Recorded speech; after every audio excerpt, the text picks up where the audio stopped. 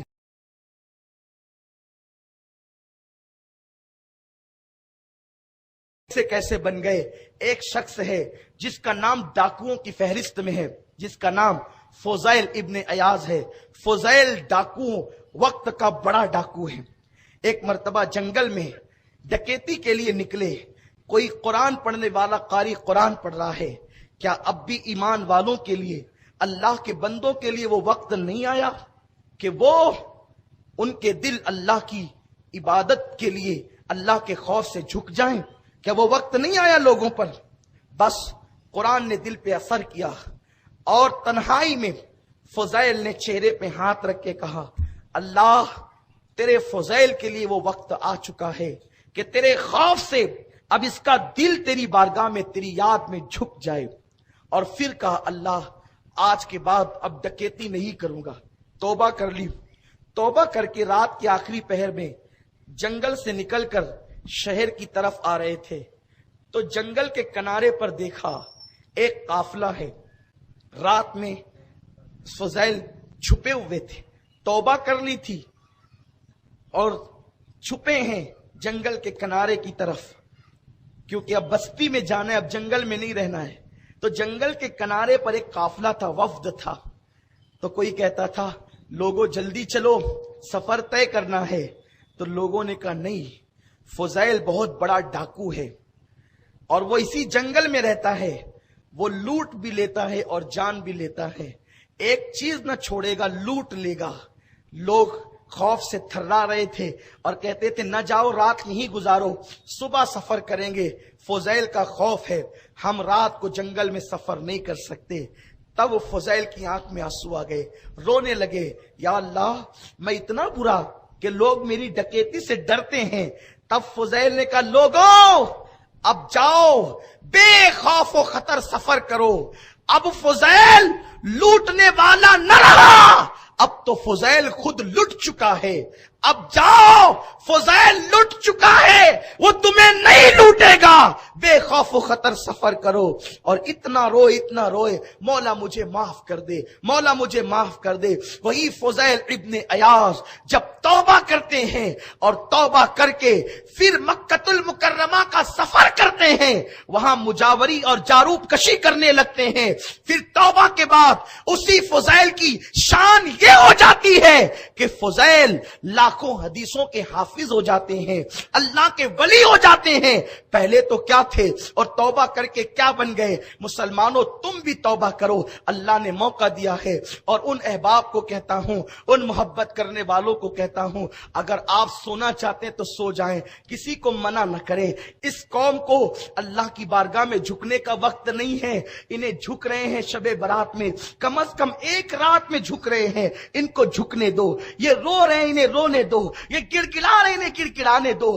ذرا انصاف سے کام لینا صاحبو، کہ تم لوگ اب کہتے ہو کہ نفل پڑھنا بھی بدعت ہے۔ بتاؤ یہ نفل کب سے بدعت ہو گئی؟ اللہ کی عبادت بھی کوئی بدعت ہوتی ہے؟ قرآن تو یہ کہتا ہے، وَمَا خَلَقْتُ الْجِنَّ وَالْإِنسَ إِلَّا لِيَعْبُدُونَ، انسان اور جنوں کو صرف اس لیے پیدا کیا کہ وہ عبادت کرے۔ اب عبادت بدعت کب سے ہو گئی؟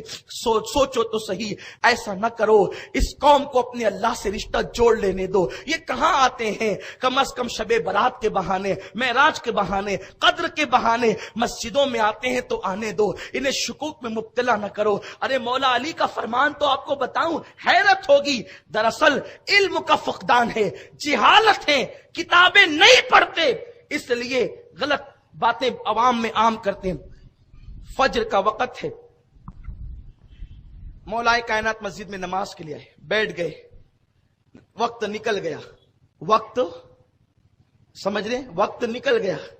ایک بندہ عوام میں سے آیا اور ابھی طلوع ہو رہا تھا سورج، نماز شروع کرنے لگا،